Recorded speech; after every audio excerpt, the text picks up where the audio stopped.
गुरु के फलसफे अनुसार आप नहीं दिन दस सकते। दुआले क्यों होता है? हर एक चीज गर्द दे विच है, कोई ग्रह एक दूजे के दुआले घूमता है, कोई अपने धुरे दुआले घूमी जा रहे हैं। ते धरती के एक चक्कर नूं आपां मनदे हां कि सूर्य के दुआले चक्कर पूरा करता। अज का जिहड़ा ग्रेगोरियन कैलेंडर है या अंग्रेजी कैलेंडर आपां कहंदे आ 365.25 दिनां दे विच चक्कर करता है, धरती कर रही है। लेकिन गुरु साहब कहते हैं कि सानू उस धरती का नहीं पता, उस सूर्य का नहीं पता, उस खंड ब्रह्मांड का नहीं पता कदों उसने सिरजना की, क्योंकि आप ऊपर पढ़ के चले जाते हैं। जपजी साहब आप नित पढ़ते हैं, कवन सुबेला वक्त कवन, कवन चित कवन वार, कवन सुरती महाकवन जित होवा आकार, वेल न पाइया पढ़नी जे होवे लेख पुराण, वक्त न पायो कादियां जे लिखन लेख पुराण, चित वार न जोगी जाने, रुदमा न कोई जा करता सिर ठीक हो साचे, आपे जाना से। कदों यह धरती का चक्कर सूर्य के दुआले आरंभ होता है वो दिन आप नहीं दस सकते। लेकिन क्योंकि समय की आप बंदिश के विच ते गुरु साहब ने सानू एक संकेत दिता कि तुसी चेत महीने तो आरंभ करना। क्योंकि आप जो कैलेंडर की गल करते हैं तो असीं इत्थे देखते हैं कि जनवरी तो आरंभ होता है, 31 दिसंबर से मुकदा है। असीं गुलामी इत्थे भी सहेड़ी, असीं 31 दिसंबर को देखा देखी की कीता, जिवें संग्रांद मनाउंदे आ इस तरह 31 दिसंबर का दिन मनाउंदे आ।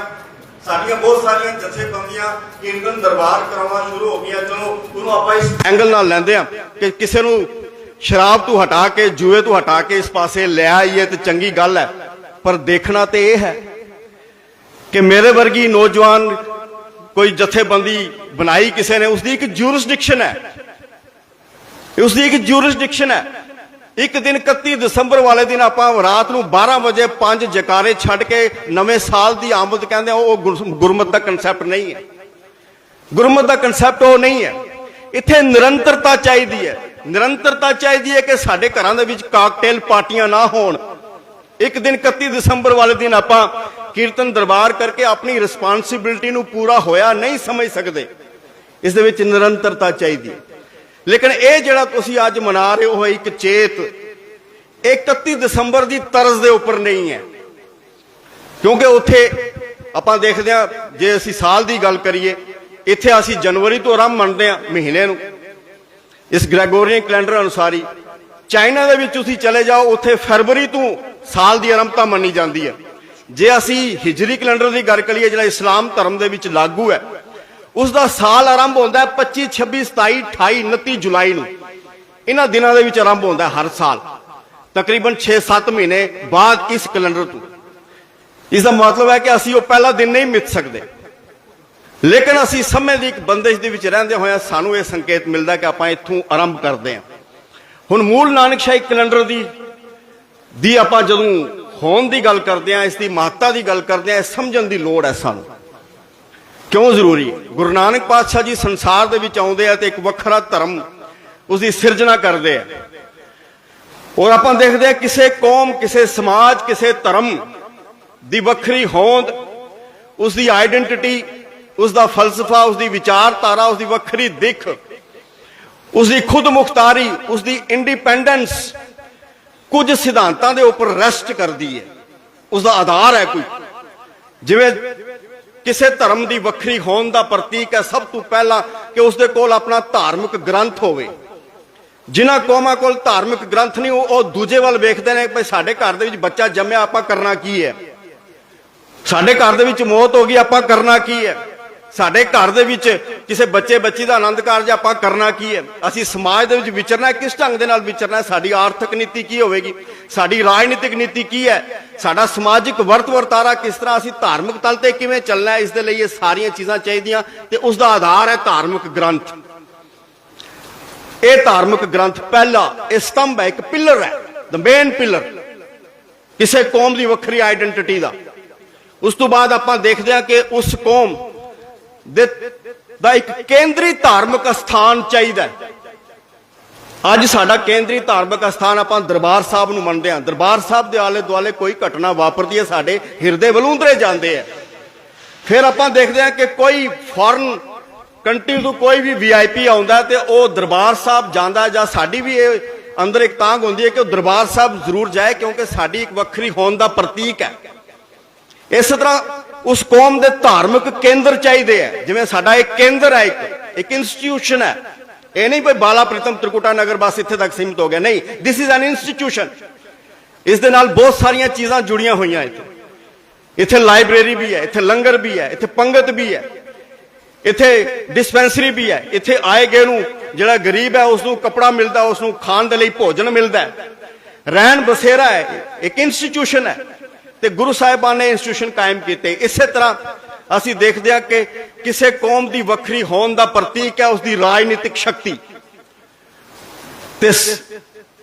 उसकी कौम के वक्री होने का प्रतीक है उसका कैलेंडर। यह सिद्धांत चाहिए।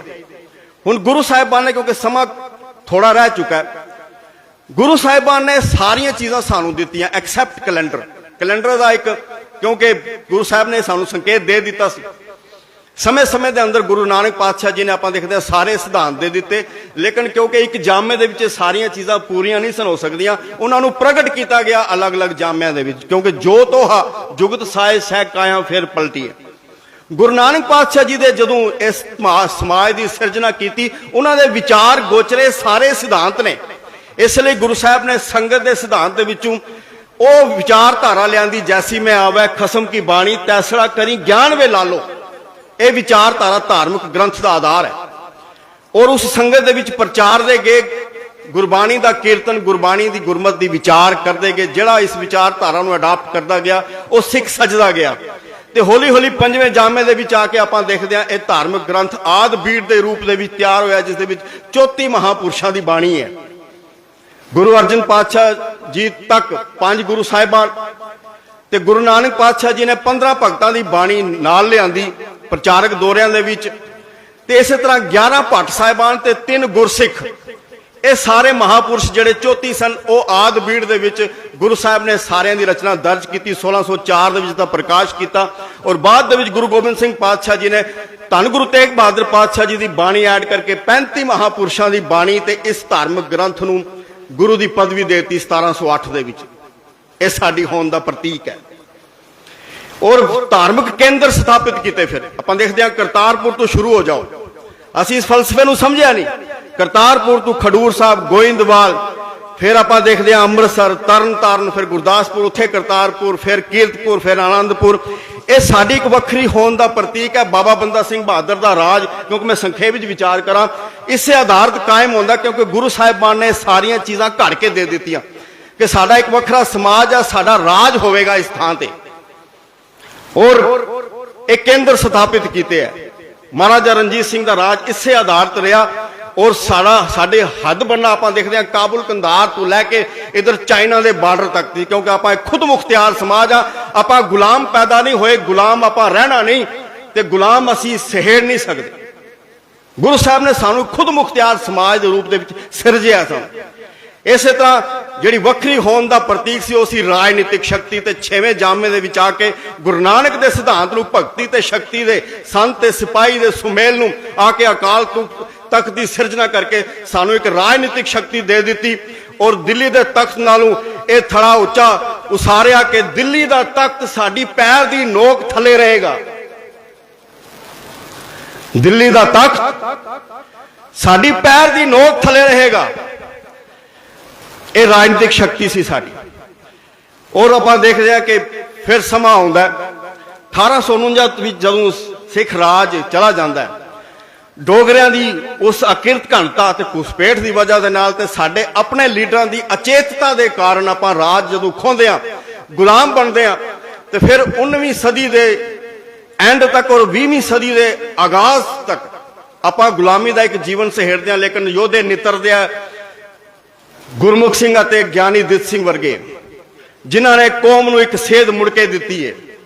और सिंह सभा लहर आरंभ होती है। गुरुद्वारे ने जोड़े धार्मिक केंद्र सन, जोड़े साडे इंस्टीट्यूशन सन, जिथे महंत काबज हो गए, साध संत निर्मले उदासी काबज हो गए सरकार की शहद नाल, क्योंकि अंग्रेजों का राज सी। उन्होंने गुरुद्वारियां नूं अपने इंस्टीट्यूशनस नूं आजाद करवाया। करतार सिंह झब्बर, लक्ष्मण सिंह धारोवाल, तेजा सिंह भुच्चर वर्गे महान योद्धिया ने। फिर 1920 का समा आता, श्रोमणी गुरुद्वारा प्रबंधक कमेटी श्रोमणी अकाली दल होंद दे विच आउंदा है, जिस दे लई अज तड़फ है साडे अंदर कि नहीं जो हार गया। ਆਪਾਂ ਉਹਨਾਂ ਨੂੰ ਬਾਦਲਾਂ ਨੂੰ ਪੰਥ ਮੰਨਦੇ ਆ, ਅਕਾਲੀ ਦਲ ਬਾਦਲੋਂ ਨੂੰ ਪੰਥ ਮੰਨ ਰਹੇ ਆ, ਆਪਾਂ ਗੱਲ ਵੱਖਰੀ ਹੈ, ਚਲੋ ਵੱਖਰਾ ਕਨਸੈਪਟ ਹੈ। ਤੇ ਫਿਰ ਉਸ ਤੋਂ ਬਾਅਦ ਆਪਾਂ ਦੇਖਦੇ ਹਾਂ ਕਿ ਕੌਮ ਨੂੰ ਇੱਕ ਸੇਧ ਦੇ ਵਿੱਚ ਉਸ ਵੱਖਰੀ ਹੋਣ ਦਾ ਪ੍ਰਤੀਕ ਉਸ ਲੀਹਾਂ ਦੇ ਉੱਪਰ ਤੋਰਨ ਦੇ ਲਈ ਯਤਨ ਆਰੰਭੇ ਜਾਂਦੇ ਆ। ਫਿਰ ਉਥੋਂ ਰਹਿਤ ਮਰਿਆਦਾ ਦਾ ਜੋ ਕਾਰਜ ਆਰੰਭਿਆ ਜਾਂਦਾ 1935-36 ਦੇ ਵਿੱਚ 1945 ਤੱਕ ਇਹ ਕਾਰਜ ਆਰੰਭ ਹੁੰਦਾ। ਲੇਕਿਨ ਅੱਜ ਦੀ ਤਰ੍ਹਾਂ ਜਿਵੇਂ ਅੱਜ ਅਸੀਂ ਕਹਿੰਦੇ ਆ ਨਾ ਕਿ ਰਹਿਤ ਮਰਿਆਦਾ ਦੇ ਅੰਦਰ ਕਮੀਆਂ ਨੇ, ਅੱਜ ਤੁਸੀਂ ਦੇਖੋ ਕਿ ਮੂਲ ਨਾਨਕਸ਼ਾਹੀ ਕੈਲੰਡਰ ਨੂੰ ਲਾਗੂ ਕਰਨ ਦੇ ਵਿੱਚ ਆਪਾਂ ਕਿੰਨੀ ਮਿਹਨਤ ਮੁਸ਼ੱਕਤ ਸਾਨੂੰ ਕਰਨੀ ਪੈਂਦੀ ਹੈ, ਸਮਝਣ ਦੇ ਬਾਵਜੂਦ ਵੀ ਕਿ ਇਹ ਸਿਧਾਂਤ ਵੱਖਰਾ ਹੈ, ਲੇਕਿਨ ਫਿਰ ਵੀ ਘੁਸਪੈਠੀਏ ਇਹਨੂੰ ਲਾਗੂ ਨਹੀਂ ਹੋਣ ਦੇ ਰਹੇ। ਇਸੇ ਤਰ੍ਹਾਂ ਉਸ ਵੇਲੇ ਵੀ ਸੀ, ਪਰ ਚਲੋ 80-90% ਪੰਥ ਦੇ ਅੰਦਰ ਇੱਕ ਸਾਰਤਾ ਕਾਇਮ ਹੋਈ ਔਰ ਆ ਕੇ ਸਾਡਾ ਦੁਖਾਂਤ ਸ਼ੁਰੂ ਹੁੰਦਾ 1947 ਦੇ ਵਿੱਚ, ਜਦੋਂ ਆਪਾਂ ਇਸ ਭਾਰਤ ਵਰਸ਼ ਦੇ ਨਾਲ ਰਹਿਣਾ ਚਾਹੁੰਦੇ ਹਾਂ। ਸਾਡੇ ਅਖੌਤੀ ਧਾਰਮਿਕ ਆਗੂ ਅਚੇਤਤਾ ਦੇ ਕਾਰਨ, ਅਨਪੜ੍ਹਤਾ ਦੇ ਕਾਰਨ, ਪੰਥਕ ਹਿੱਤਾਂ ਨੂੰ ਇੱਕ ਪਾਸੇ ਰੱਖ ਕੇ ਜਦੋਂ ਉਹਨਾਂ ਨੇ ਇਹ ਫੈਸਲਾ ਕੀਤਾ ਕਿ ਆਪਾਂ ਇਹਨਾਂ ਦੇ ਨਾਲ ਰਹਿਣਾ ਚਾਹੁੰਦੇ ਹਾਂ, ਉੱਥੋਂ ਸਾਡੀ ਇਹ ਗੁਲਾਮੀ ਸ਼ੁਰੂਆਤ ਹੁੰਦੀ ਹੈ ਫਿਰ ਦੁਬਾਰਾ। ਕਿਉਂ? ਸਾਡੀ ਮਾਨਸਿਕਤਾ ਨੂੰ ਗੁਲਾਮ ਬਣਾ ਦਿੱਤਾ ਗਿਆ, ਸਾਡੇ ਸੱਭਿਆਚਾਰ ਨੂੰ ਗੁਲਾਮ ਬਣਾ ਦਿੱਤਾ ਗਿਆ, ਸਾਡੇ ਅੰਦਰ ਘੁਸਪੈਠ ਕਰਨਾ ਸ਼ੁਰੂ ਕਰ ਦਿੱਤੀ ਹੈ। ਔਰ ਇਹ ਸਾਰੀਆਂ ਚੀਜ਼ਾਂ ਆਪਾਂ ਕਹਿੰਦੇ ਆ ਨਾ ਕਿ ਲਮਹੂ ਨੇ ਖਤਾ ਕੀ ਸਦੀਆਂ ਨੇ ਸਜ਼ਾ ਪਾਈ। ਅੱਜ ਜ਼ਰਾ ਸਾਡਾ ਤੇ ਜਨਮ 1947 ਦਾ ਨਹੀਂ ਹੈ, ਲੇਕਿਨ ਜਿਨ੍ਹਾਂ ਦਾ ਹੋਇਆ ਉਹ ਜ਼ਰਾ ਅੱਖਾਂ ਬੰਦ ਕਰਕੇ ਉਸ ਸਮੇਂ ਨੂੰ ਆਪਣੇ ਸਾਹਮਣੇ ਲਿਆਉਣ ਤੇ ਅੱਖਾਂ ਦੇ ਵਿੱਚੋਂ ਨੀਰ ਪੈਂਦਾ ਕਿ ਆਪਾਂ ਗੁਲਾਮੀ ਦੀਆਂ ਜ਼ੰਜੀਰਾਂ ਦੇ ਵਿੱਚ ਜਕੜੇ ਹੋਇਆ, ਸਾਨੂੰ ਜਕੜਿਆ ਗਿਆ। ਔਰ ਸਾਡੇ ਆਪਣੇ ਅਖੌਤੀ ਧਾਰਮਿਕ ਆਗੂਆਂ ਦੀ ਅਨਪੜ੍ਹਤਾ ਦੀ ਵਜ੍ਹਾ ਦੇ ਨਾਲ ਇਹ ਗੁਲਾਮੀ ਦੀਆਂ ਜ਼ੰਜੀਰਾਂ ਕਦੋਂ ਟੁੱਟਣਗੀਆਂ, ਕਦੋਂ ਖਤਮ ਹੋਣਗੀਆਂ, ਇਹ ਅਕਾਲ ਪੁਰਖ ਵਾਹਿਗੁਰੂ ਜਾਣਦਾ, ਲੇਕਿਨ ਆਪਾਂ ਉਪਰਾਲਾ ਕਰ ਸਕਦੇ ਹਾਂ। ਔਰ ਇਸ ਗੁਲਾਮੀ ਦੀ ਜ਼ੰਜੀਰਾਂ ਦੇ ਵਿੱਚੋਂ ਨਿਕਲਣ ਦੇ ਲਈ ਮੂਲ ਨਾਨਕਸ਼ਾਹੀ ਕੈਲੰਡਰ ਇੱਕ ਆਧਾਰ ਸੀ, ਕਿਉਂਕਿ ਕਿਸੇ ਵੀ ਕੌਮ ਦੀ ਵੱਖਰੀ ਹੋਣ ਦਾ ਪ੍ਰਤੀਕ ਉਸਦਾ ਆਪਣਾ ਕੈਲੰਡਰ ਹੈ। ਔਰ ਆਪਾਂ ਦੇਖਦੇ ਹਾਂ ਕਿ ਇਸ ਦੀ ਆਰੰਭਤਾ ਦੇ ਵਿੱਚ ਭਾਵੇਂ ਅਸੀਂ ਪਾਲ ਸਿੰਘ ਪੁਰੇਵਾਲ ਜੋ ਕੈਨੇਡਾ ਵਾਸੀ ਸਨ, ਉਹਨਾਂ ਨੇ ਅਨੇਕਾਂ ਥਾਵਾਂ ਤੇ ਸੈਮੀਨਾਰ ਕੀਤੇ, ਲੋਕਾਂ ਨੂੰ ਜਾਗਰੂਕ ਕੀਤਾ, ਫਿਰ ਕੁਝ ਹੁੰਗਾਰਾ ਵੀ ਮਿਲਿਆ ਅਕਾਲ ਤਖਤ ਸਾਹਿਬ ਤੋਂ, ਸ਼੍ਰੋਮਣੀ ਗੁਰਦੁਆਰਾ ਪ੍ਰਬੰਧਕ ਕਮੇਟੀ ਤੋਂ। 1999 ਦੇ ਵਿੱਚ ਇਹ ਤਿਆਰ ਹੁੰਦਾ ਹੈ। 1965-66 ਦੇ ਦਹਾਕਿਆਂ ਦੇ ਵਿੱਚ ਉਹਨਾਂ ਨੇ ਕਾਰਜ ਆਰੰਭ ਕੀਤਾ। ਸਾਡਾ ਦੁਖਾਂਤ ਤੱਕ ਅਸੀਂ ਜਿਉਂਦਿਆਂ ਜੀ ਕਿਸੇ ਦੀ ਮਿਹਨਤ ਪ੍ਰਤੀ ਅਸੀਂ ਉਸ ਨੂੰ ਉਹ ਚੀਜ਼ ਨਹੀਂ ਦਿੰਦੇ, ਮਰਨ ਤੋਂ ਬਾਅਦ ਭਾਵੇਂ ਜਕਾਰੇ ਉਸਦੇ ਨਾਂ ਦੇ ਛੱਡ ਦਿਆਂਗੇ, ਜਿਉਂਦਿਆਂ ਜੀ ਕਦੀ ਕਦਰ ਨਹੀਂ ਕੀਤੀ ਹੈ। 1995 ਦੇ ਵਿੱਚ 99 ਦੇ ਵਿੱਚ ਆ ਕੇ ਕੈਲੰਡਰ ਹੁੰਦਾ ਤਿਆਰ, ਲੇਕਿਨ ਉਸ ਨੂੰ ਲਾਗੂ ਕਰਦਿਆਂ 2003 ਤੱਕ ਪਹੁੰਚ ਜਾਂਦੇ ਆ ਤੇ ਫਿਰ ਇਸ ਦਾ ਸਿਰਲੇਖ ਰੱਖਿਆ ਜਾਂਦਾ ਮੂਲ ਨਾਨਕਸ਼ਾਹੀ ਕੈਲੰਡਰ 2003। ਉੱਥੋਂ ਇਸ ਦੀ ਆਰੰਭਤਾ ਹੁੰਦੀ ਹੈ, 7 ਸਾਲ ਇਹ ਲਾਗੂ ਰਹਿੰਦਾ ਹੈ। ਲੇਕਿਨ ਮਿਹਨਤ ਦੇਖੋ ਤੁਸੀਂ, ਕਿਉਂਕਿ ਆਪਾਂ ਦੇਖਦੇ ਜਿਵੇਂ ਗੁਰੂ ਗੋਬਿੰਦ ਸਿੰਘ ਪਾਤਸ਼ਾਹ ਜੀ ਦਾ ਪ੍ਰਕਾਸ਼ ਹੈ 22 ਦਸੰਬਰ 1666 ਨੂੰ ਅੰਗਰੇਜ਼ੀ ਤਰੀਕ ਮੰਨਦੇ ਆ, 23 ਪੋਹ ਦਾ ਦਿਨ ਹੈ। ਤੇ ਪਾਲ ਸਿੰਘ ਪੁਰੇਵਾਲ ਉਹਨਾਂ ਨੇ ਅੱਜ ਦੇ ਦੇਸੀ ਮਹੀਨਿਆਂ ਤੇ ਅੰਗਰੇਜ਼ੀ ਤਰੀਕਾਂ ਦੇ ਨਾਲ ਜੋੜ ਕੇ ਉਸ 23 ਪੋਹ ਨੂੰ 5 ਜਨਵਰੀ ਦੇ ਨਾਲ ਪਰਮਨੈਂਟਲੀ ਫਿਕਸ ਕਰ ਦਿੱਤਾ। ਗੁਰੂ ਗੋਬਿੰਦ ਸਿੰਘ ਪਾਤਸ਼ਾਹ ਜੀ ਦਾ ਪ੍ਰਕਾਸ਼ ਹਰ ਸਾਲ ਤੁਸੀਂ ਮੂਲ ਨਾਨਕਸ਼ਾਹੀ ਕੈਲੰਡਰ ਅਨੁਸਾਰ ਹੀ 5 ਜਨਵਰੀ ਨੂੰ ਹੀ ਮਨਾਓਗੇ 1000 ਸਾਲ ਤੱਕ। ਇਹ ਜਦੋਂ ਲਾਗੂ ਹੋਇਆ ਇਸ ਤਰ੍ਹਾਂ ਸਾਰੀਆਂ ਤਿਥਾਂ, ਸਾਰੀਆਂ ਤਰੀਕਾਂ ਮਿੱਥ ਦਿੱਤੀਆਂ ਗਈਆਂ। ਸਾਡੇ ਬੱਚੇ ਨੂੰ ਯਾਦ ਸੀ ਕਿ ਭਾਈ ਅੱਜ ਸਾਡੇ ਫਲਾਣੇ ਗੁਰੂ ਦਾ ਗੁਰਪੁਰਬ ਹੈ, ਅੱਜ ਸਾਡਾ ਸ਼ਹੀਦੀ ਸਾਕਾ ਹੈ, ਸਾਨੂੰ ਯਾਦ ਸੀ। ਹੁਣ ਦੁਖਾਂਤ ਦੇਖੋ ਕਿ ਅੱਜ ਉਸੇ ਕੈਲੰਡਰ ਦਾ ਨਾਮ ਨਾਨਕਸ਼ਾਹੀ ਕੈਲੰਡਰ ਤੁਸੀਂ ਦੇਖੋ ਪਰਸੋਂ ਰਿਲੀਜ਼ ਕੀਤਾ ਅਕਾਲ ਤਖਤ ਸਾਹਿਬ, ਨਾਮ ਉੱਪਰ ਉਹੀ ਹੈ ਲੇਕਿਨ ਅੰਦਰ ਬਿਕਰਮੀ ਕੈਲੰਡਰ ਹੈ ਜਿਸ ਦੀਆਂ ਡੇਟਾਂ ਹਰ ਸਾਲ ਚੇਂਜ ਹੁੰਦੀਆਂ। ਅੱਜ ਦੀ ਮਿਸਾਲ ਤੁਸੀਂ ਲੈ ਲਓ, ਇਸ ਸਾਲ ਤੁਸੀਂ 5 ਜਨਵਰੀ ਨੂੰ ਮੂਲ ਨਾਨਕਸ਼ਾਹੀ ਕੈਲੰਡਰ ਅਨੁਸਾਰ ਗੁਰੂ ਗੋਬਿੰਦ ਸਿੰਘ ਪਾਤਸ਼ਾਹ ਜੀ ਦਾ ਪ੍ਰਕਾਸ਼ ਪੁਰਬ ਮਨਾਇਆ, ਲੇਕਿਨ ਵਿਗੜੇ ਹੋਏ ਕੈਲੰਡਰ ਦੇ ਅਨੁਸਾਰ ਹੀ 9 ਨੂੰ ਮਨਾਇਆ ਗਿਆ ਤੇ ਵਿਗੜੇ ਹੋਏ ਕੈਲੰਡਰ ਅਨੁਸਾਰ ਹੀ ਸਾਲ ਦੇ ਵਿੱਚ 2 ਵਾਰੀ ਆਏਗਾ। 29 ਦਸੰਬਰ ਨੂੰ ਫਿਰ ਆਏਗਾ। ਆਪਾਂ ਆਪਣੇ ਬੱਚੇ ਦਾ ਜਨਮ ਦਿਨ ਭਾਵੇਂ ਗੁਰਮਤਿ ਸਾਨੂੰ ਪ੍ਰਵਾਨ ਮੰਨਦੀ ਨਹੀਂ ਹੈ, ਪਰ ਆਪਾਂ ਕਹਿ ਲਈਏ ਬੱਚੇ ਦਾ ਜਨਮ ਆਪਾਂ ਇੱਕ ਦਿਨ ਮਨਾਉਂਦੇ ਆ, ਲੇਕਿਨ ਗੁਰੂ ਦਾ ਤੁਸੀਂ 2 ਵਾਰੀ ਮਨਾਈ ਜਾਓ, ਪੁੱਛੋ ਕੋਈ ਨਾ ਕੋਈ ਕਾਰਨ ਕੀ ਹੈ। ਇਸ ਲਈ ਇਹ ਵੱਖਰੇਪਨ ਦਾ ਪ੍ਰਤੀਕ ਸੀ। ਲੇਕਿਨ ਦੁਖਾਂਤ ਸਾਡਾ ਇਹ ਕਿ 7 ਸਾਲ ਆਪਾਂ ਚੱਲਦੇ ਰਹੇ ਔਰ 7 ਸਾਲ ਅਸੀਂ ਇੱਕ ਐਸਾ ਵੱਖਰੀ ਹੋਣ ਦਾ ਪ੍ਰਤੀਕ ਤਿਆਰ ਕਰ ਦਿੱਤਾ ਸੀ ਕਿ ਜਿਹੜੇ ਬਹੁ ਗਿਣਤੀ ਦਾ ਸਮਾਜ ਹੈ ਜੋ ਸਾਨੂੰ ਬਰਦਾਸ਼ਤ ਨਹੀਂ ਕਰਦਾ, ਉਹਨਾਂ ਨੇ ਉਸੇ ਦਿਨ ਪ੍ਰੈਸ ਕਾਨਫਰੰਸ ਕਰਕੇ ਕਿਹਾ ਸੀ ਕਿ ਜੇ ਇਹ ਕੈਲੰਡਰ ਲਾਗੂ ਹੁੰਦਾ ਹੈ ਤੇ ਸਿੱਖਾਂ ਨੂੰ ਸੋਚ ਲੈਣਾ ਚਾਹੀਦਾ ਕਿ ਉਹ ਪੰਜਾਬ ਦੇ ਵਿੱਚ ਹੀ ਨਹੀਂ ਨੇ, ਇਹਨਾਂ ਦੀ ਵਸੂ ਬਾਹਰਲੀਆਂ ਸਟੇਟਾਂ ਦੇ ਵਿੱਚ ਵੀ ਹੈ, ਇਹਨਾਂ ਲਈ ਖਤਰਾ ਹੋਏਗਾ। ਦੇਖੋ ਤੁਸੀਂ, ਇਹ ਹੈ ਹਾਲਤ ਸਾਡੀ, ਕਿਉਂਕਿ ਆਪਾਂ ਗੁਲਾਮੀ ਦੀਆਂ ਜ਼ੰਜੀਰਾਂ ਦੇ ਵਿੱਚ ਜਕੜੇ ਹੋਏ ਹਾਂ। ਇਹ ਵੱਖਰੀ ਹੋਣ ਦਾ ਪ੍ਰਤੀਕ ਸੀ, ਲੇਕਿਨ ਮੇਰੇ ਕੋਲ ਸਮਾਂ ਨਹੀਂ ਹੈ। ਵੀਰ ਨਛੱਤਰ ਸਿੰਘ ਜੀ, ਉਹਨਾਂ ਨੇ ਸ਼ਾਇਦ ਇਸ ਪੱਖ ਨੂੰ ਹੋਰ ਖੋਲ੍ਹਣਾ ਹੈ, ਤੇ ਮੈਂ ਬੇਨਤੀ ਕਰਾਂਗਾ ਕਿ ਜ਼ਰੂਰ ਇਸ ਪੱਖ ਤੇ ਉਹ ਰੋਸ਼ਨੀ ਪਾਉਣ ਦਾ ਯਤਨ ਕਰਨ। ਤੇ ਅੱਜ ਆਪਾਂ ਇਹ ਚੀਜ਼ ਧਿਆਨ ਰੱਖੀਏ ਕਿ ਕੌਣ ਇਸ ਨੂੰ ਲਾਗੂ ਕਰੇਗਾ। ਜਦੋਂ ਅਸੀਂ ਸਿਧਾਂਤ ਅਸੀਂ ਅਕਾਲ ਤਖਤ ਦੀ ਦੁਆਈ ਦੇ ਕੇ ਨਾ ਕਈ ਵਾਰੀ ਸੰਗਤਾਂ ਨੂੰ ਗੁੰਮਰਾਹ ਕਰਦੇ ਹਾਂ ਕਿ ਅਕਾਲ ਤਖਤ ਤੋਂ ਇਹ ਲਾਗੂ ਹੋਇਆ। ਨਹੀਂ, ਅਕਾਲ ਤਖਤ ਇੱਕ ਬਿਲਡਿੰਗ ਦਾ ਨਾਮ ਨਹੀਂ ਹੈ। ਅਕਾਲ ਤਖਤ ਇੱਕ ਵਿਚਾਰਧਾਰਾ ਹੈ, ਤੇ ਉਸ ਵਿਚਾਰਧਾਰਾ ਨੂੰ ਮਲੀਆ ਮੇਟ ਕਰਨ ਦੇ ਲਈ ਅਗਰ ਕੋਈ ਉੱਥੇ ਬੈਠਦਾ ਹੈ ਤੇ ਕਿਆ ਆਪਾਂ ਬਰਦਾਸ਼ਤ ਕਰ ਸਕਦੇ ਹਾਂ?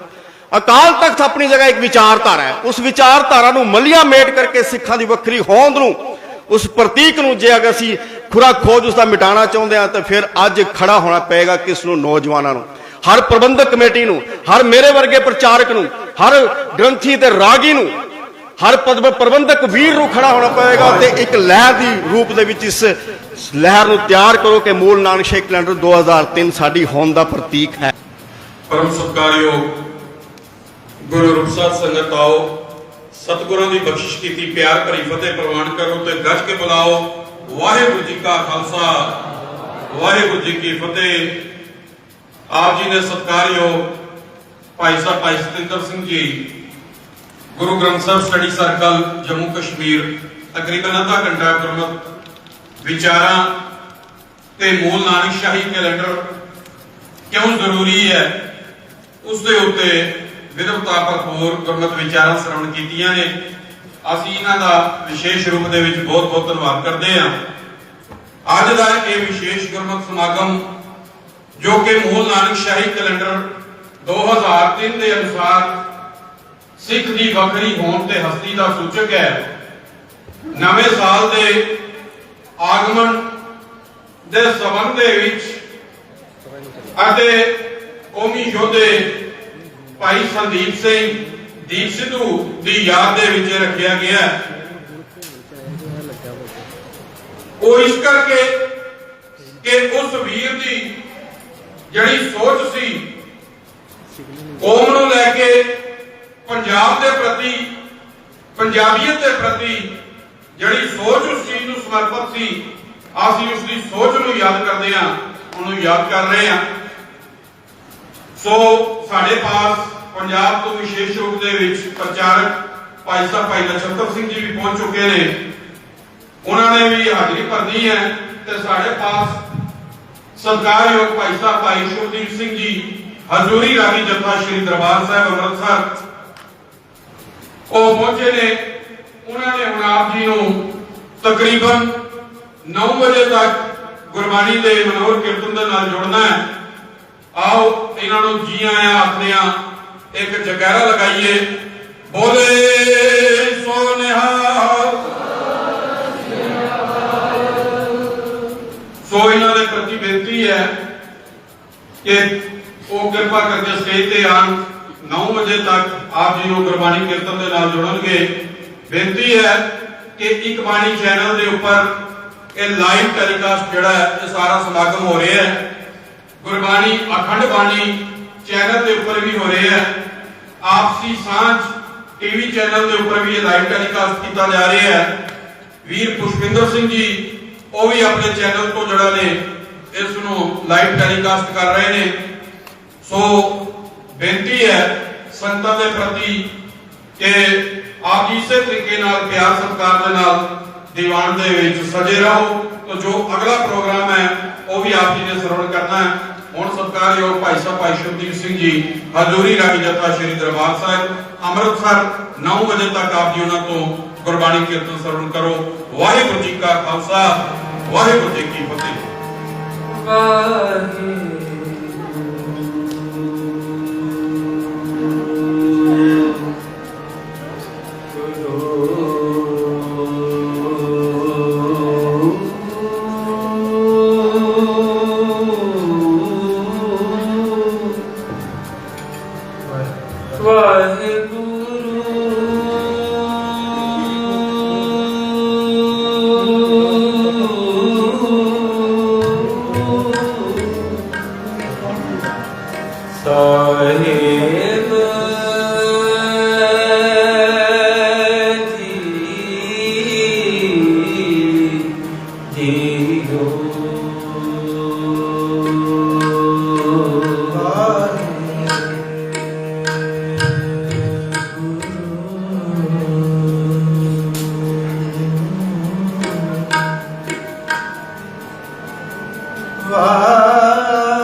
दातार परयों जाचिक एक सरना मिले दान संत रे जे लख पहुँच करना विनती करो अरदास सुनो जे ठाकुर भावे देहो दरस मन जाओ भगत एहो मन ठहरावे बले ओ चिराग अंधियार में सब कल उतरी एक नाम धर्म जगत सकल हर भवन में जन नानक गुर पार ब्रह्म नानक सोई दिन सुहावड़ा चित प्रभ आवे चित जिस दिन विसरे पार ब्रह्म फिट भूले रुत निमाणियों के मान गुरु निमाणियों के मान गुरु निताणियों के ताण तन तन सोडी सुल्तान से गुरु रामदास साहिब जी तन तन पाणी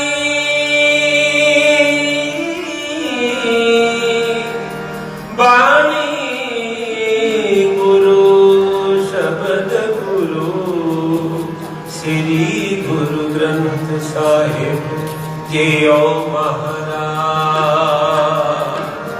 गुरु गरीबनी बात गरीबनी बात मन बोले ओ हर चरण संग मन मोले ओ हर चरण संग मन मोले ओ हर चरण संग कर कृपा साधु जन पेट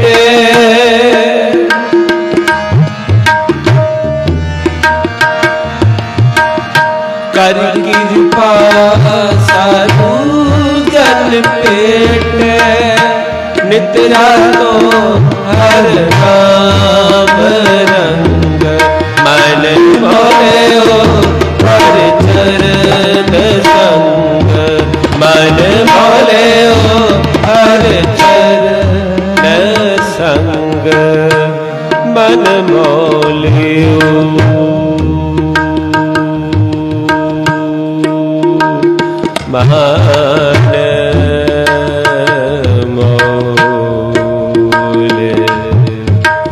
मान मोले हर चरण संकरण संग मन मोले ओ हर चरण संग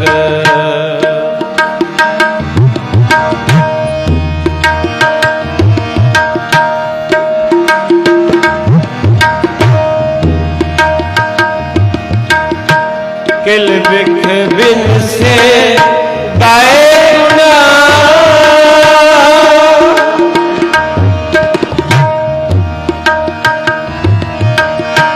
किल बिख बिन से गाए गुना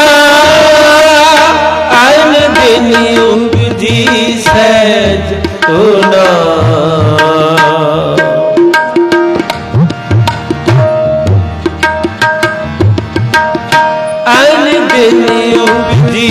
सहज होना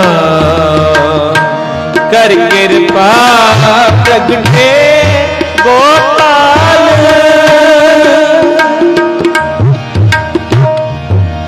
कर कृपा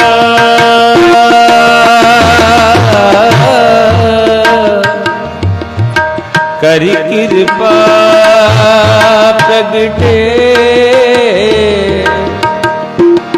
कर कृपा प्रगटे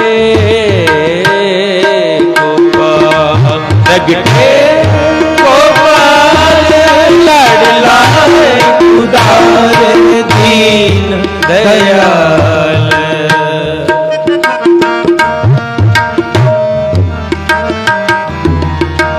लड़लाए उदार दीन दयाल लड़लाए उदार दीन दयाल मन हर चरण संग मन भोले हर चरण संग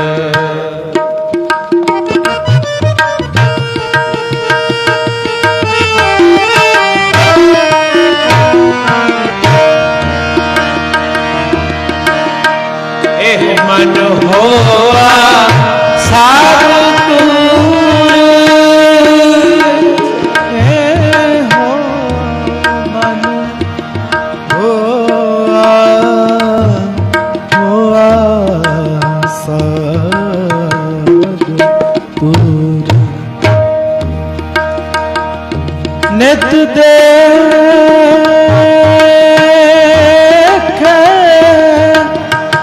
नित देखे स्वामी हजूर ए हो मन हो ए हो मन हो साध तूर नित देखे स्वामी हजूर साध तूर नित देखे स्वामी हजूर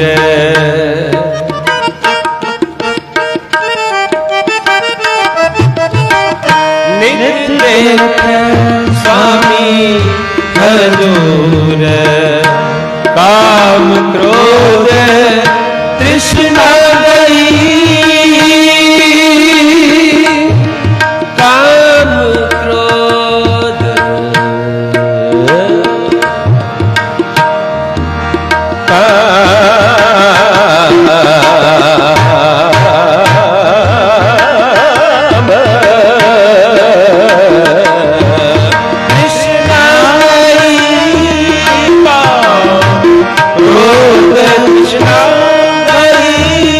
क्रोध तृष्णा गई काम काम क्रोध तृष्णा गई तृष्णा गई तृष्णा गई नानक प्रभु नानक प्रभु कृपा पाई नानक प्रभु कृपा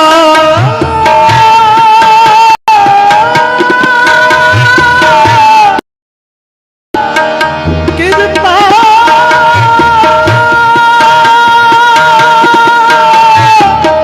कृपा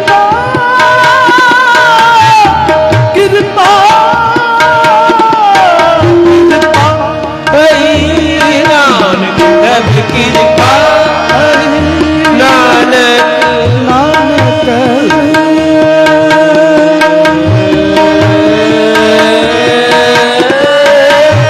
कृपा क्रोध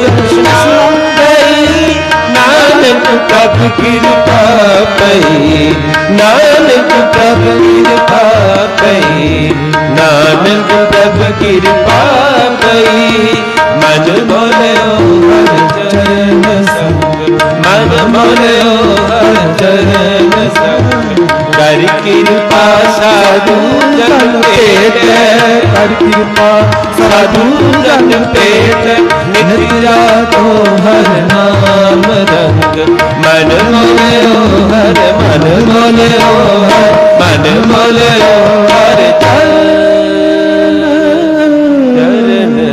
चरण संग। हर हर नाम जपंतिया कछ न कहे जमका, नानक मन तन सुखी होए अंते मिले गोपाल।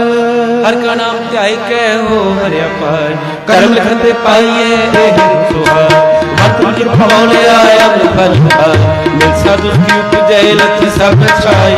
नानक सिमरे एक नाम फिर बहुर न ताई, नानक सिमरे एक नाम फिर बहुर न ताई। बसंत की वार महल पंजवा एक ओंकार, सतगुरु प्रसाद। हर का नाम ध्याए कै हो हरिया पाई, करमल खंते पाए हो रुत सुहाई। वण तंत्र पवन मोले अमृत फल पाई, मिल साधु सुखूप जे लती सब छाई। नानक सिमरे एक नाम फिर बहुर न ताई। जिन मिल मारे पंच सूरबीर,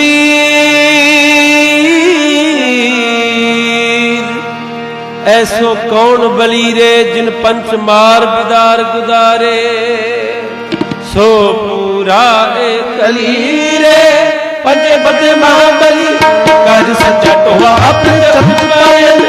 बिच दयो प्रवारो समिट गए, नित नवा नवर रहनाम दिया फिर मोआ। जिससे उपजे नानका सोई फिर होआ, जिससे उपजे नानका सोई फिर होआ।